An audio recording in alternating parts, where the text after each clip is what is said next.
this is the last section we're covering. So 5.1, 5.2, 5.3. We're going to spend a couple days on 5.3, and you're about to see why. It's kind of intricate, okay? So when we talk about a binomial distribution, we are first talking about a binomial experiment, and we need to know what that means, okay? So there's 4 requirements in order for an experiment to be one of a binomial nature. And we're going to go through all those things. Each trial can have only 2 outcomes, and we say success or failure. And success usually is the one we're looking for. Failure is the one we aren't looking for. So for example, when you flip a coin, there are only 2 outcomes. There's heads, there's tails. Okay? When you take a true-false test, there's only 2 outcomes, true or false. So that's what we're talking about in binomial experiments. There's only 2 possibilities for outcomes that you could get. The success will depend on what the problem is asking. So for example, it said the probability of getting heads, the failure would be then tails. Okay, that kind of situation. That's the first thing that must be true for a binomial experiment. The second thing that there must be is there's a fixed number of trials. It will tell you, it has to tell you how many attempts at the experiment there were. So for example, a trial might be, when it comes to flipping a coin, the number of times that you flip the coin. So it's 12 times. We're gonna do an experiment where we flip a coin 12 times. So that has to be a fixed number, a finite number of trials. It's not going to be a range of numbers. It has to be a very specific number of trials. Okay. The third thing is the outcomes of each trial must be independent of each other. Meaning, what happened in trial 1 does not affect the outcome of trial 2. And what happens in trial 2 does not affect the outcome of trial 3. They're all separate, independent outcomes per trial.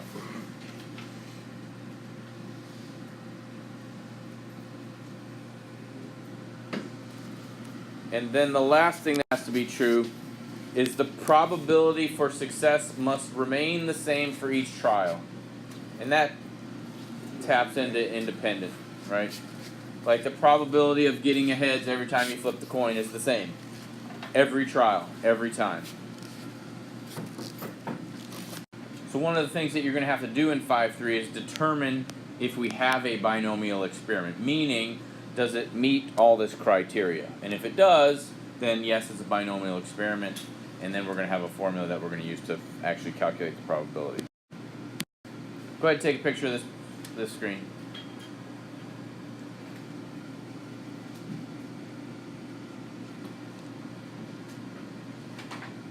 So what you're supposed to do on these 3 examples is determine if this is a binomial experiment. Does it meet all the criteria from the previous slide? So go ahead and take a few minutes to read through these and decide if you think this is a binomial experiment or not. So go ahead and do that. Take about 2 minutes to do that. All right, let's talk about this first one. Okay, 200 households are randomly selected. Count is made of the number with a computer. So first of all, are there 2 possible outcomes? What are the 2 possible outcomes? Yes or no with Having a computer or not having a computer. That's it. Those are my 2 outcomes. So in this case, since we're trying to count of the number with the computer, we call that one the success. If they have a computer, we consider that a success. If they don't have a computer, we consider that a failure. Okay, for the purposes of the experiment. So there's 2 possible outcomes. One house's number of computers does not impact the other. Okay, so that therefore they're independent. We have a specific number of trials. We're checking out 200 households. Okay, is this a binomial experiment? Yeah. Yes, it is. Okay. How about B? What are the successes, first of all? What's the success? Red. Red card. So a failure would be No, black. a black card. Okay. Is this, so are there 2 possible outcomes? Yeah, red or black. Okay. Why? Some of you said yes, some of you said no. Chad, say that. Without replacement, what does that mean? Oh. So the probability is going to change every time you pull a card out, right? If it said with replacement, then we'd be fine. If it said 5 cards were randomly selected with replacement, so you put them back in the deck every time, and the probability remained the same for each trial, then it would be a yes. But that's not what this is. Okay? Because it is without replacement, the probability changes for after each trial. Okay? How many had that right? Okay, how many had it wrong because you didn't see the without replacement part? I thought I said Okay. with replacement. How about C? Die is roll until a 5 appears. No. I don't know. How many outcomes are there? 2. There's 6 outcomes. Okay. But if it's like So- if it's success or failure, if you get a 5, that's 1, and if you get anything else, it's another. Okay. So let's say that it was that. Okay, what's the probability of each? Is it the same every time? Yeah, because none of them are getting taken. None of the numbers are getting taken out. Yeah, and they're independent. Yeah, they're So wait, why independent. isn't this a Hmm. Fixed Fixed number of trials. How many times do we do it? Infinite. Okay, so Infinitely. Until right, so we don't know. So we don't know how many times it happens. This is a no. Okay, there's some good arguments though. That's good. All right. Next. Binomial distribution is the outcomes of a binomial experiment and the corresponding probabilities of these outcomes. So again, it's just a regular probability distribution, but specifically for a binomial experiment. All that this is saying is we're putting the outcomes up and we're putting the probabilities up. That's going to be a distribution. It's just a specific type of probability distribution when it comes to binomial experiments. Okay? We haven't really talked about how to find probability for a binomial distribution or a binomial experiment. We can find it for each particular trial, but we're talking about for the entire experiment. And this is where we get a intricate formula that you will need to memorize. And once you start working with it, you'll be good at it. All right? So here it is. This is the binomial probability formula. So P, of course, means probability. So the probability for that particular success. So the probability for getting a red card if we did it with replacement. The probability of a house with a computer. And then I have to identify what all of these things mean. Please keep in mind, this is capital P for probability. This is lowercase p for something else that I'm going to show you here in a second. And the N and X and the Q, we're going to define all of that for you in a second. Okay? This is combination. All right? This is a combination of N choose X. So here's what it all means. Okay? First of all, X is the number of successes for whatever is happening in the problem. N is the number of trials. Lowercase p is the probability of that success, and lowercase q is the probability of failure, of not getting a success. So here's the thing, most of the time you're only going to get one of the probabilities and you have to find the other one.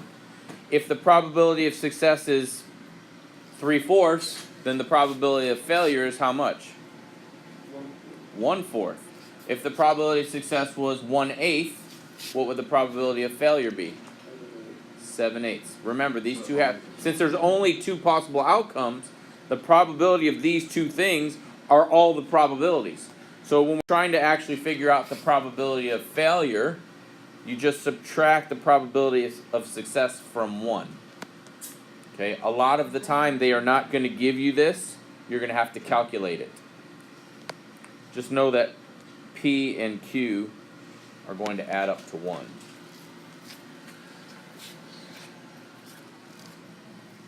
So yeah, so that was a good point. This is the probability of the number of successes. The probability of, let's say if it was flipping a coin, we wanted to get tails, probability of getting tails. Okay, after so many trials. Okay? Yeah. What's the big X? So I see It should be little. It's the same x. All the x's are the same. Yeah, that one should be little. And then what's the combination thing? So again, they're going to give us the probability of success. In order to find the probability of failure, you just subtract that probability of success from 1.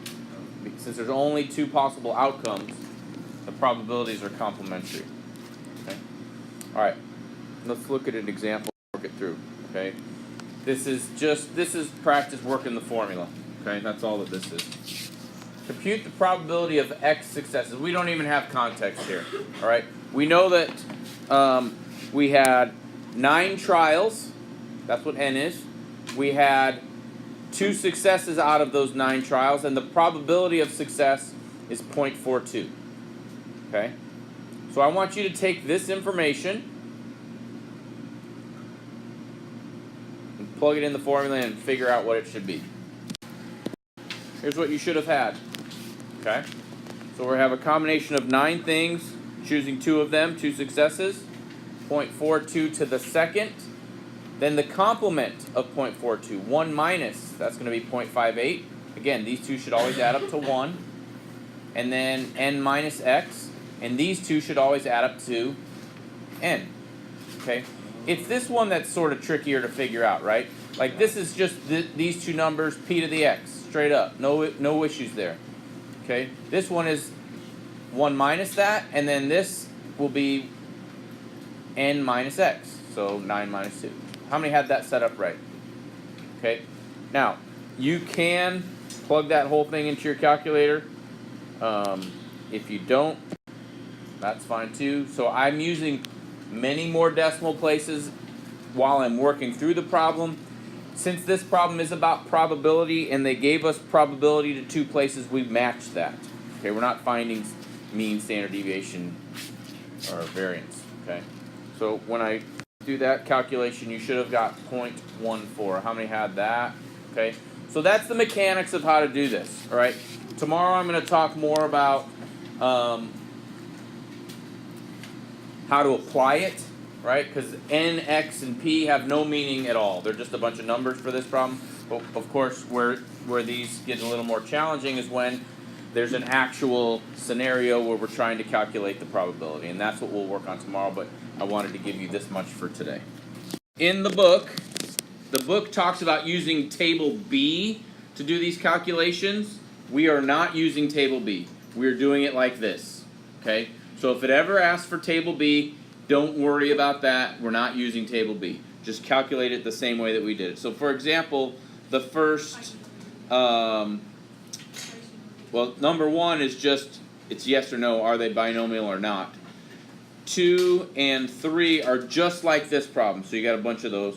And then, so you can get 1 through 3 done probably right now.